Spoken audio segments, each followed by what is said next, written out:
And here we are. Now, last month was the Vertumna festival, and I won the toughness challenge, which was super fun.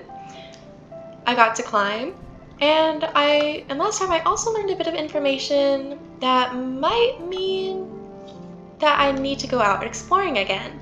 So I guess I'll say hi to Cal before I go. Cal is digging something in the garden, creating a neat little stack of vegetables. Nothing. I just wanted to say hi to you before I head out. And let's see if there's anything to collect. Hey. Hi. Okay, I don't see anything. So, let's go. And we need... Wait, the map? Let's look at the map again. So yeah, we need to go to the Prosaic Plains, I believe it was. Yeah, the plains.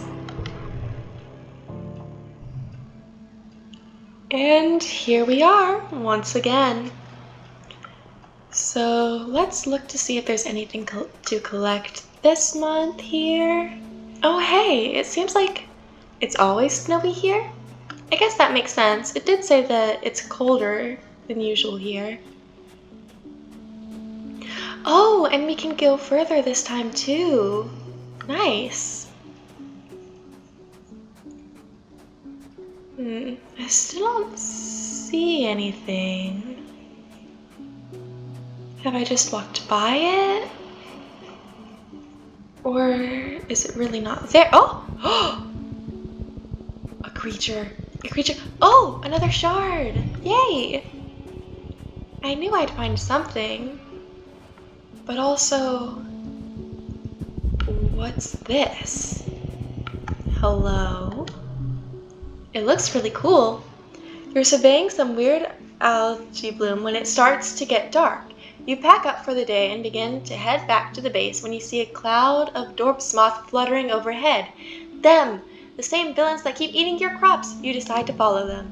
You creep silently after the dorp's moth. They don't seem afraid of you, or anything at all. The dorp's moth eventually converge on a clearing where hundreds of them rest against stalks of giant fungal trees. The sound of their wings rubbing against each other is like music. The entire clearing glimmers with dust. It's so pretty. You stand there and watch for a few minutes. Suddenly, the peace in the clearing is broken by squeaking and chaos of flapping. The dorp's moth all explode from their perches, sending clouds of choking dust into the air. Through the dust, you can see dorp's moth locked in the vicious battle with a small creature. It's a really cool looking small creature. It's all over so quickly. You watch the creature cling to the dorp's moth back as it flails around until it climbs up and rips the dorp's moth's throat with its tiny, vicious teeth. Huh. Kind of reminds me of like a weasel ferret, like that family from Earth. More squeaking fills the clearing. From the trees descend an entire family of the things, and they set upon the corpse of the dorp's moth like a kingly buffet. They hop around and hiss at each other, popping up like popcorn. The sound is incredible, like screeching of a chair across the floor. The rest of the dorp's moths have completely vanished. The cries of the tiny hunters must have scared them off. Whoa, look at its tail. It's so cool. You whip open your holopalm and record the squeaking and chittering as they devour their meal. If you play this, it's bound to scare the dorp's moth away from your fields, too. Yes, so I was able to find what they wanted me to. That's good. You don't think you would have believed it if you hadn't seen it with your own eyes. The little things, you decide you can count them bounce weasels, are like 1/5 the size of a dorp's moth, and they're even more cute than the moths. You're pretty involved in recording the bounce weasels, so you don't notice another family of them moving into position over your head until it's too late. Like the dorp's moth, you had the audacity to stand still for too long in their territory. You yelp as you're pelted by a hail of sharp-toothed creatures. Oh no! Okay, here, 2, 2, 3?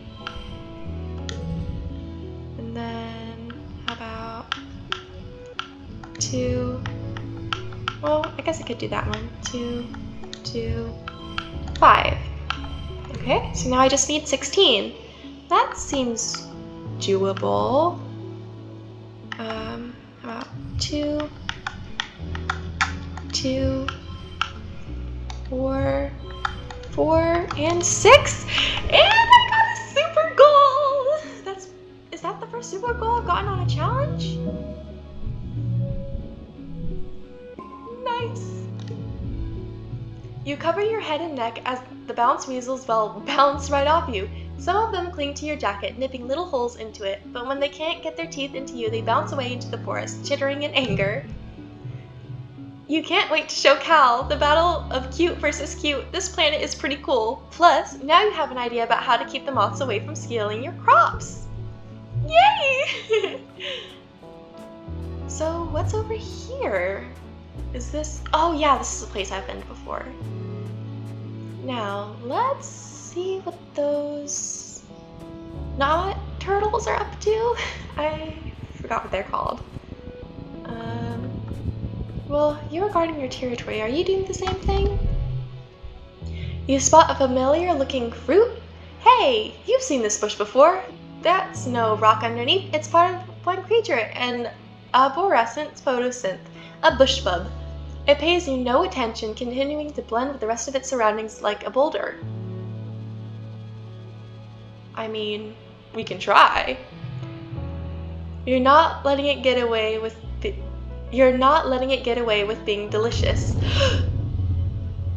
You grab some of the fruit as the bushbub rises up and roars with anger. Yep, you knew it wouldn't be happy. Let's try to calm it down. Oh. There's been card locked in one spot. Okay.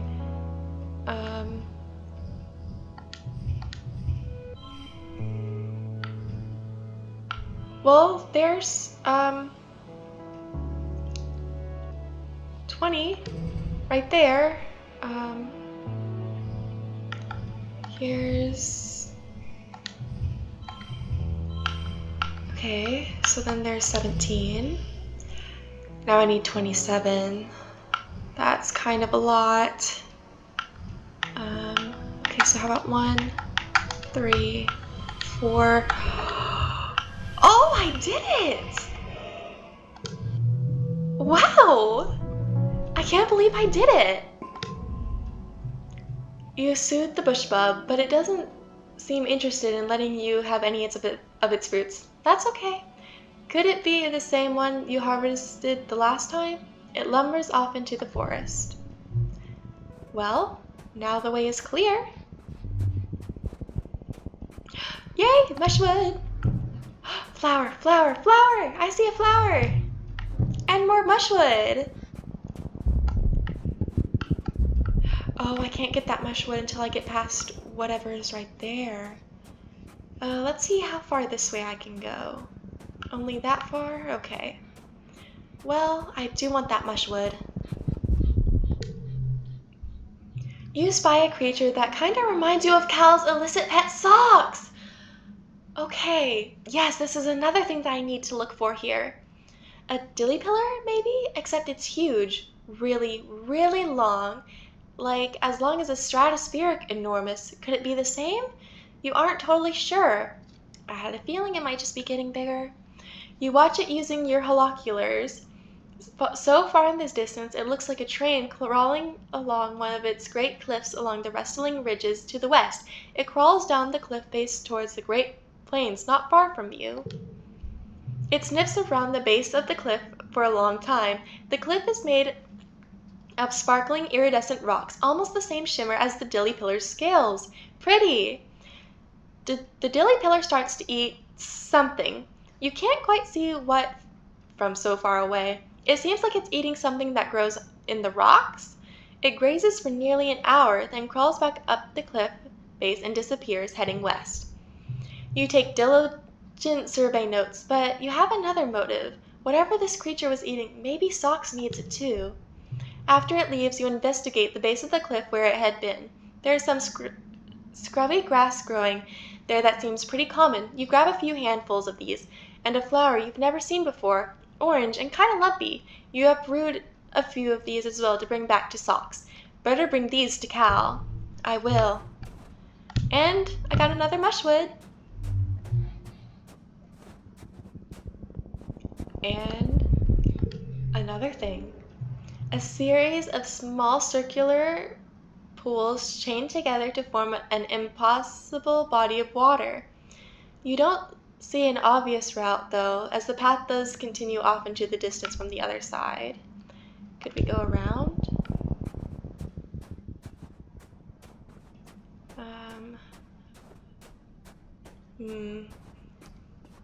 No, we can't. Okay.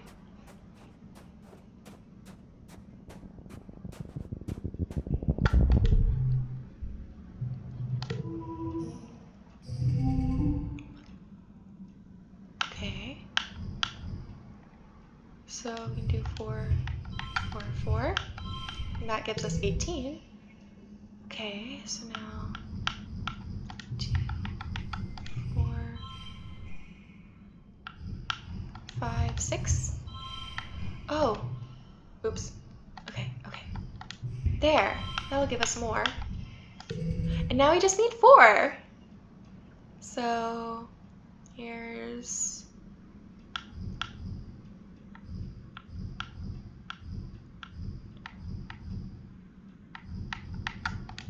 yes. 4, 5, 4, 5. And I got another super goal of 25.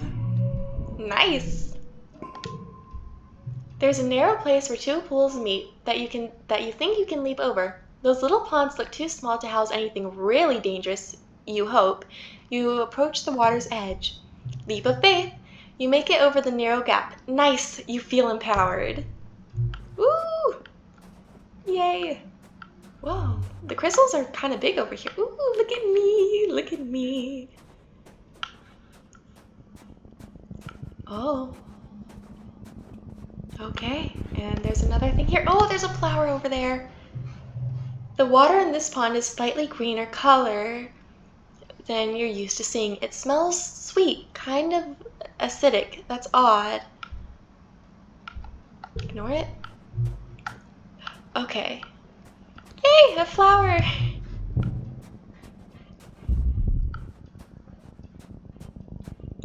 Dees! Hey, Solana, Dees greets you cautiously as you pass on the narrow path. Hey, do you want me to show you something? Dees almost never makes overtures for friendship. Whatever it is, it must be pretty cool. Yeah, you always find the coolest stuff. You follow him for nearly half an hour. A couple of times he stops to listen for something, then continues onward, trampling through the fields as the broad-topped mush trees sway antler ferns. After a while, you start to wonder if he's just lost. I don't think he is. He's pretty good at exploring. You're about to say something about it when he holds his hand up for silence and directs you to crawl under a huge mushroom. On the other side, you have to view down from one of the perfectly round pods. Taking up most of it is an enormous xeno, its legs deep underwater. It's a Benil, Dees tells you. They live in the swamps. You don't usually see them here. This one seems totally at home. It dips its long neck and even longer mouth into the pond, sucking up water from the bottom and spewing it out of a spout at the back of its head. The spray of beautiful turquoise water sparkles in the sun. Tiny, colorful, bird-like creatures dart around it, catching the tiny fish that come spraying out. What's it doing? I think it's eating the mud, Dee says, or something really, really tiny in it. You watch for a while. Sure eats a lot, he adds. Cool! So what's further this way? Something more to discover. At the edge of one of the circular ponds, something sparkling catches your eye. Well, everything around here sparkles, but this thing really catches your eye. The water in the lake is deep and milky, though, and you can't see the bottom. It's completely still, almost too still, and so perfectly circular. You remember you've been warned about getting too close to these ponds. Maybe I should move on then. Oh yeah, it is spookily perfectly circular. There's not much to find out here, but the peaceful atmosphere is great for contemplation. You find a particularly beautiful little plateau where you can see the plains spread out before you like a picnic blanket, brown lakes dotting the land like glimmering mirrors of sky. Dees is scouting further ahead. He was eager to find some adventure. I'll remember this spot for later. Oh. I guess we can stop to meditate. You focus on the sounds around you, on your breathing, on the feeling of your butt on the rock, and the slightly cool breeze on your face. It's very peaceful. You can feel yourself relax as you become one with the planet. Oh. Whoa. Little bridge. There's an exclamation point at this one? You spot an enormous, unfamiliar flower. Large, waxy petals join to form the basin, brimming with goopy yellow gunk. The entire thing has a sticky, melting look. The awful smell of the juice permeates the area. It's like something died in there. Maybe I should wait and watch? Oh, it's another bush bub. One of the nearby bushes starts rustling. Oh, another bush bub.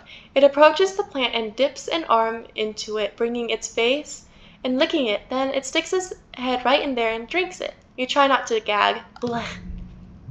After some long, deep gulps, the bush bub wanders away, looking slightly tipsy. I guess we can try to feel it. You tentatively slip your hand in a little ways and feel around. Suddenly the plant contracts and sucks your arm into the elbow. You panic, expecting the sting of digestive juices, but it's just warm. Gross, but oddly pleasant. There seems to be nothing else in there. You plant your feet on either side of the flower and pull your arms out with a mighty slurp. Your hand smells awful, but it feels all tingly and kind of stronger. All the noise attracts the nearby bush bub. It comes scurrying out of the bush, growling and cackling at you. Maybe we should run away? The bush bub chases after you, then goes back to tend to its stinky flower. We can try to keep exploring. Oh! Is this like a landmark we've reached? You've reached the end of this area. Keep exploring. And another flower!